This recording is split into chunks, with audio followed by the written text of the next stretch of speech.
All right, fans, we've got Larry Antonino on the set. We had a really important question come up, and we had some great conversation, and we wanted to bring Larry in to get a take on this. Larry is the bass player for Pablo Cruz. He's a touring artist, songwriter, producer. He runs Agora Borealis, which is a recording studio that Glenn Campbell actually started, and so upon Glenn's passing, Larry was an engineer there, and he has since reopened that studio and very active in the Los Angeles market. Larry, great to have you on the set, buddy. Great to be here. Okay, good to see you. Been longtime friends, and this afternoon you're going to have your own segment. We're just so excited about that. But I wanted to bring you on, and thanks to our creative director and Alex Chacon for his flexibility. I appreciate that. Awesome. What's your take on this in terms of AI in the space, and how is it affecting recording studios, and could it wipe them out? Could they become an archaic dinosaur? Impossible. That you cannot stop the organic creative process. No matter, we use technology, which is great, and we can use that. As Aaron was saying, it's very usable, and we can be creative and musical with it, but it's the person behind that uses it the right way. So the computer itself is not going to do anything. You know, it has to be inputted with all our processes. So in our minds and in our musicality, having this beautiful studio, it's in Agora Hills, and Glenn Campbell lived there, and it's a beautiful place. It's gorgeous, and Arthur Kelm designed it. He designed some rooms at Capitol Records, and he came in there and took this beautiful space. And when Glenn passed and they moved everything to Nashville, started the Nashville, the museum for Glenn Campbell there. I had an empty room. It's beautiful. It's, everything is just gorgeous. So we put the gear back in, got the drums, everything, the basic guitar amps, and all the UA stuff, and Logic Pro Tools, of course, Genelecs, the Neumanns, and let's go. On a mild kind of budget at first, and we just added as we went along. And the people that come in there are why the recordings sound like they sound. The drums need that room, as Darren was saying. This is a great room here. It's phenomenal.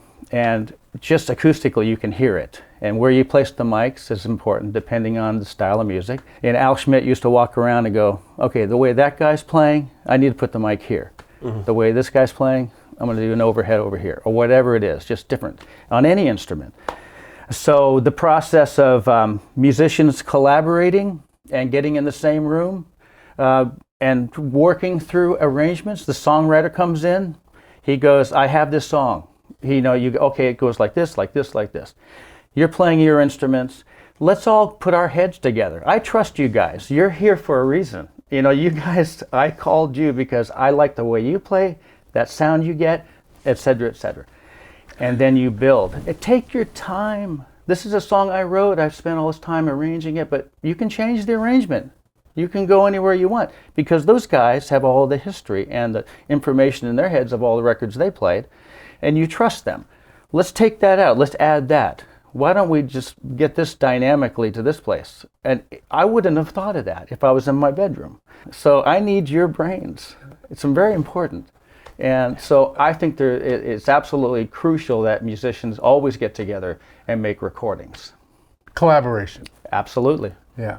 Go to Motown Radio on Spotify and listen to those songs where they recorded an entire album in a day. A whole list of them. You can get 100 songs, and every single one of them has insane feel. And it's just a bunch of guys that sat in a room and figured it out. Oftentimes they had less than an hour to figure out the whole record, and then they'd record the record in 3 hours. It's amazing, right? Muscle Shoals? Yes. Wrecking Crew? That's it, the Wrecking Crew. Yeah, Wrecking Crew. And there's lots of atrocious stuff that happened to make that happen, as far as people getting compensated. Yeah. Some of the stuff we were talking about earlier. Exactly. The Funk Brothers, man. Yeah. They had 3 guitar players playing different parts. That's an interesting question, too, that comes up that we were just talking about. Thank you for that, Aaron. Could there ever be another Wrecking Crew?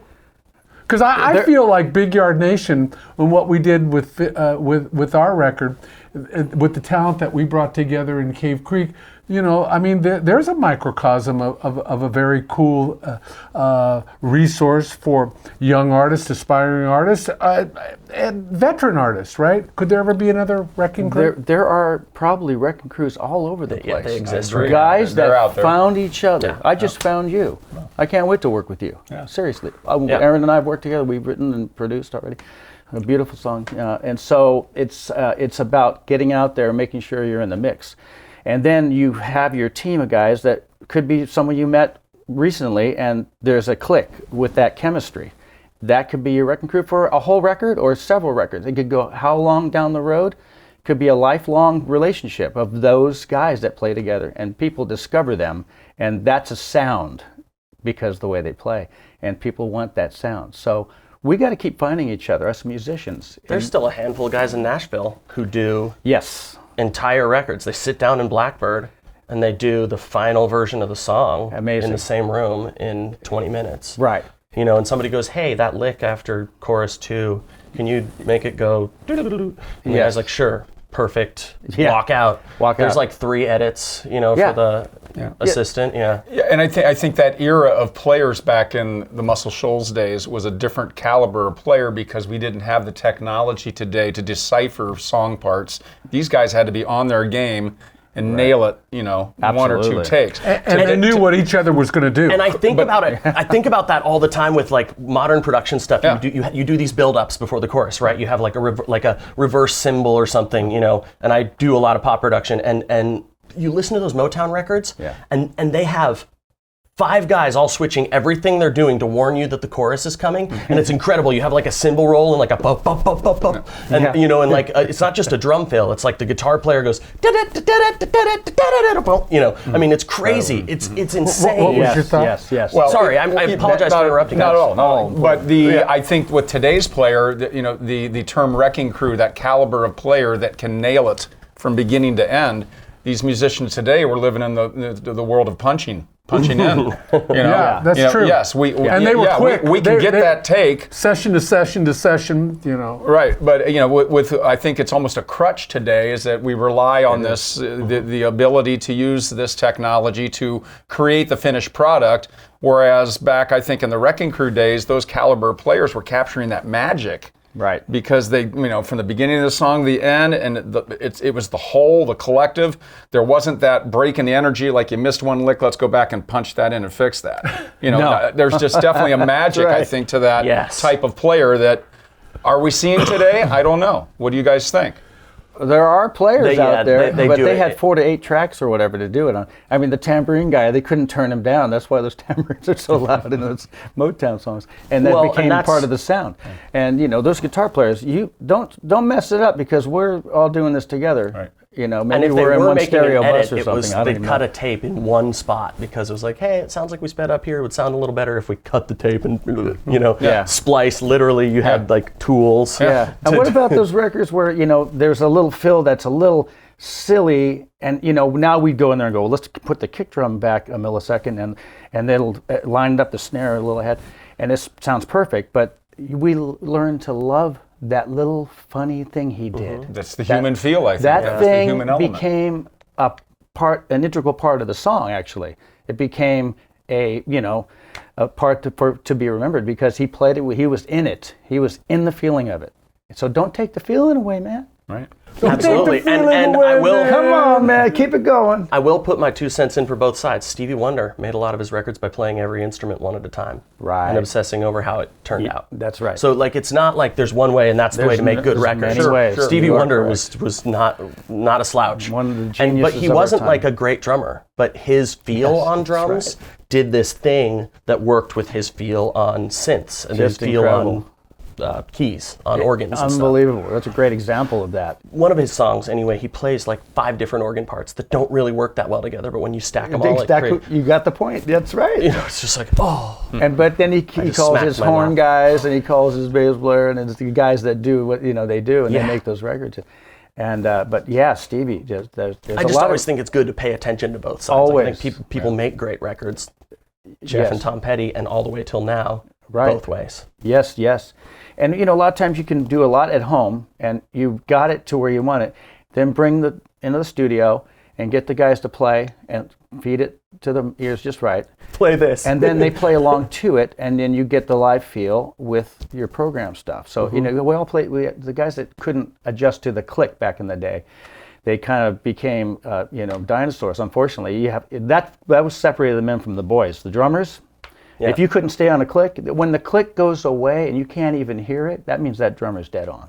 And those guys started working all the time. JR, I work with them all the time. You know, all the guys that could just go in there and just slam it out just straight away. Yeah. And, you know, so we had to elevate our level. And the guys that really took the challenge of those days were able to keep working. And sometimes drummers needed to learn the Lin 9000 drum machine back in the day. If you didn't program, you lost work. So you got to keep growing There was a whole as you're era moving about that. along. And use technology, and including AI, I think, you know. But we got to be behind the AI. Well, yeah, AI is interesting. Anybody It's want to talk very- about AI? Because nobody said a word about really not much of anything. It's something that's very new. Let's spread it around. Then let's move on. Our line producer Nicole wants to get to an important question. The only, I think AI is such a scary subject because you have it basically amalgamating stolen art into new art, and you have there are so many problems, and we can't really address those in this context. The thing that I think about when it comes to AI is how much do we care about a 20-year-old or a 17-year-old who's sitting in his or her room writing a great record obsessively, month after month after month after month, and then they want to make it, and they have all this stuff in their head, and maybe they can't possibly play bass like a bass player.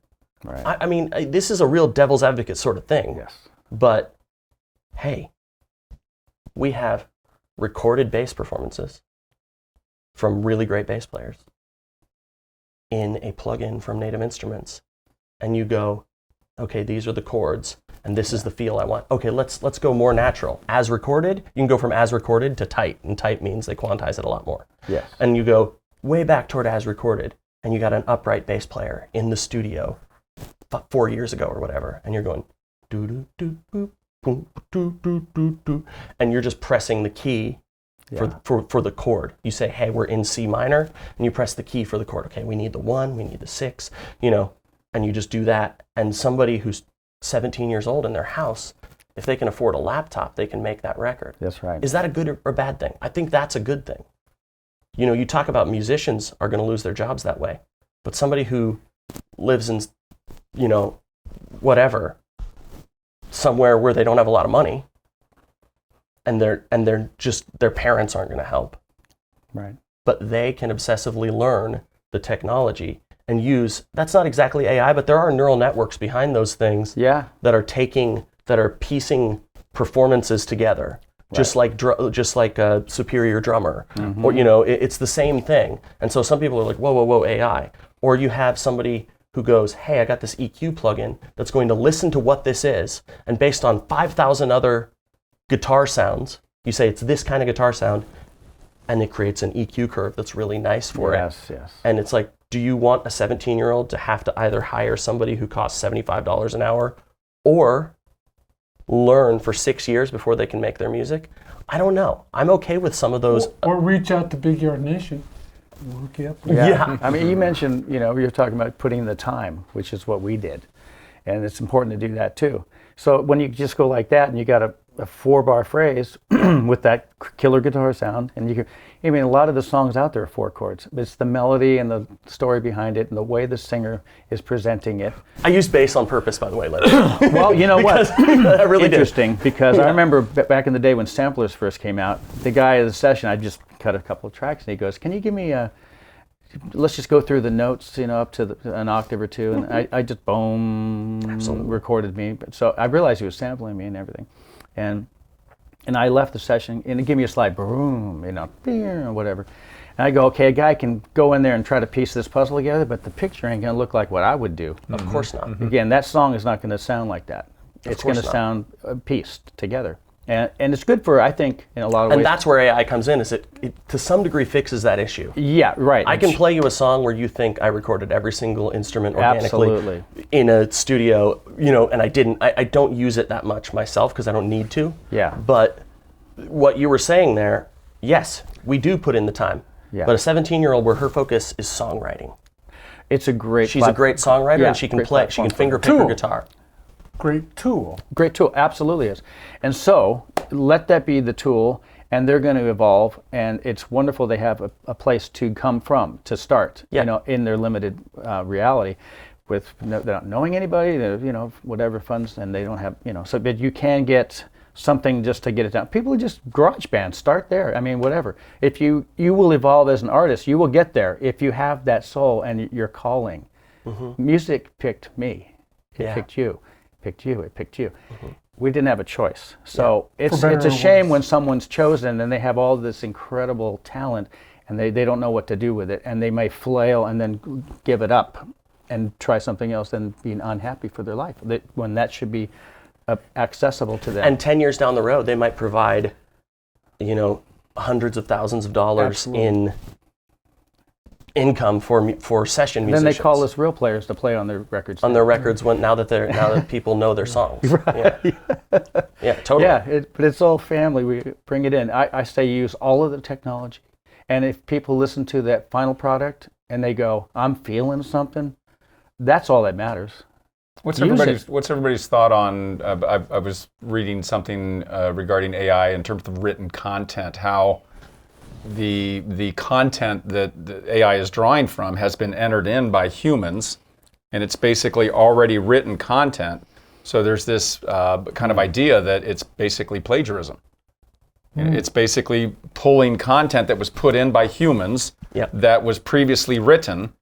I mean, Well, what's the rule on that for Well, I mean, for if copyright you infringement? look at robotics replacing human jobs, but there are people that have to build and maintain and run the robotics. Kind of plays into that, but from a creative standpoint of intellectual property, it makes it a different dynamic. yeah. So guys, let's move on here. So in a contemporary landscape of the music industry, how do you perceive this evolving challenge and some of the ethical considerations surrounding music copyright infringement? You were just talking a little bit about that. We're drawing insights from a notable case with Ed Sheeran in 2018 over a legal dispute involving the song "Let's Get It On," you know, by Marvin Gaye, and his estate, right? So that's a great question. Well, I recognize the progression right away. It's, you know, boom, boom, tick-a-dome, tick-a-dome, basically the same tempo. I think it's a different key. The melody comes in and he's talking about something completely different, number one. And the melodies are different. So you go, 12 notes, right? I mean, where do you call the line there? I mean, we know that Huey Lewis had "I Want a New Drug," dun, dun, dun, dun, dun, Right. dun, dun, dun, and Ray Parker needed a Ghostbusters statement. He heard that and made it, and he had to give Huey some money, I believe. That's what happened. So that's fine. And everybody's like, at this point, we're all making money anyway, so do it. But there's points where it's plagiarism. I mean, it's copyright infringement, so you can't get away with it. But Ed Sheeran won that case, and whatever the process that they went through to get to that place, you know, the Marvin Gaye estate, they really believed and they went after it. There's another song, I think, with Robin Thicke or whatever. There's a lot of things. There's so much going on out there. And I don't know if it's that obvious sometimes. I think I borrow things all the time. Everybody borrows. And all you know do. what? Hey, we say we steal. Who cares? You know, we're not doing it consciously. So if it sounds original and unique and it's all its own thing, we've been playing for years. We listen to those records. So what if it's in my subconscious and it came out? Maybe even a little line vocally, or it's a bass line or whatever, a keyboard part. It doesn't matter. But if it's its own separate original work, that's what that is. You know, and you can say, I was inspired. Like if you say you play like a certain guy, I was inspired by that guy. You maybe remind me of that guy, the way you play guitar or keyboards or anything else. And you go, thank you. I appreciate that. I got it from him. That's why I play like I play. I'm giving credit where credit's due. That's really important to do. But I'm not stealing it. He's got his own career and his own life. Yeah. But he influenced me in a good way. I think there's a line there. I mean, if you were to use a lyric, a beat, you know, of eight bar, I think it's eight measures or 8 beats. So let me go to you on this in regards to the Marvin Gaye song, "Let's Get It On."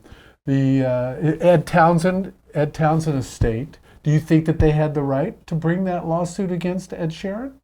Not even a little bit. Not even a I'm little really bit. passionate about this. Okay. Yeah, I think that one, you just can't copyright a 1-3-6-4, especially when it's that normal. You can't copyright a chord progression by law. You can copyright more than 7 notes of the same melody in a row. So a bass line, sure, bump, bump, bump, bump, bump, bump, but play that funky music. If somebody took that bass line, or the exact sound like Vanilla Ice with the Ice Baby. David Bowie, that's totally stealing, unless it's sampling. But when it comes to a chord progression, absolutely not. And I think it was a garbage lawsuit. And I agree with Ed Sheeran, taking a stand. Right. I mean, you really have to think about this.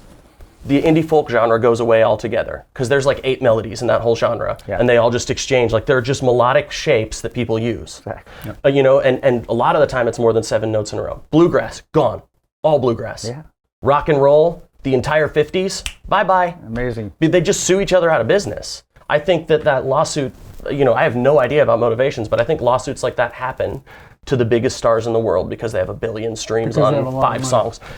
I just don't think that there's any merit to it or relevance, and I don't, I've heard every counter argument. It just, to me, it seems like you're trying to go, hey, that kind of sounds like the thing, and I get it. Yeah, there was a snare at the same place, but it's like boom, cha, boom, cha, boom, cha, boom. I mean, that is, I could count that in 175,000 songs if you line them up in front of me. And then you go 1, 3, 6, 4, 1, 3, 4, 5.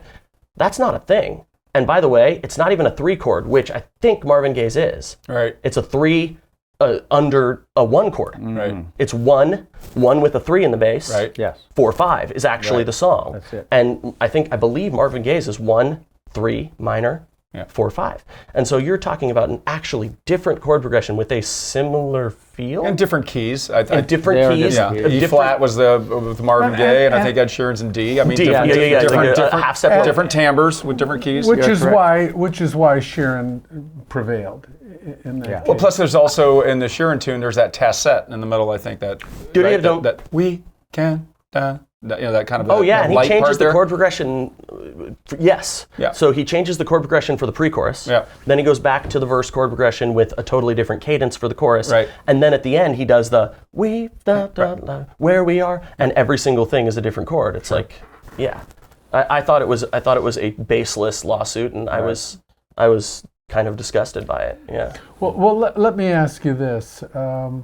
And I know our producer, Alex Chacon, is not on the set right now for this, but on Happy Day, the song that's on the record, at the very end on the outro, there were 4 beats in there. I go, don't worry, be happy. That was it. That's it. Four measures, and it goes into the outro, which is not even close to how do you feel about that? Did that cross any line? I mean, if you went one more note, it would have legally crossed a line. But I also don't, it's not in the same key, it's not over the same chords. But yeah, if you'd gone one more note, it would have legally crossed a line. It's just more of giving 6? homage to a thing. And I think you're kind of saying, hey, Yeah, so when, and that's probably okay. And that's what I want to do. No, I but just want listen, something but listen, cute in that, so- If you don't think some people behind that song would come after you if you got 1 billion streams on that song, might. Yeah. Your lips to well, God's it's not ears. part of the song though. It's just the end fade, and you just threw it away. It's not part of the song. No, it's not. So there's no way. All right, thank you so much for that. I hope you enjoyed this. We had a lot of fun, and Larry, thanks for coming onto the set. you for having me. It's great. Your input was valuable, and of course we had Alex Chacon here, Yes. the great Bill Dutcher, the great Aaron Howard. Just appreciate you guys so much, and working with you. What a godsend for me. You guys even make me look good, which is and I really appreciate that. So thank you. And we hope you enjoyed that episode. So let us know, because we'd love to do more of these firesides, maybe one day with a fire. And we want to keep that going for you. So thank you. If you like what you saw today, click on the subscribe button here. Let us know. Share it with your friends, your collaborators. We just so enjoy doing this kind of stuff for you guys. We do it out of our love for you. We love the Bigyardnation. Thank you so much. And when you're out there getting to wherever it is you're getting to, we hope that all your dreams come true. Love your fate, love your fellow, and we'll see you next time. Peace out from the yard.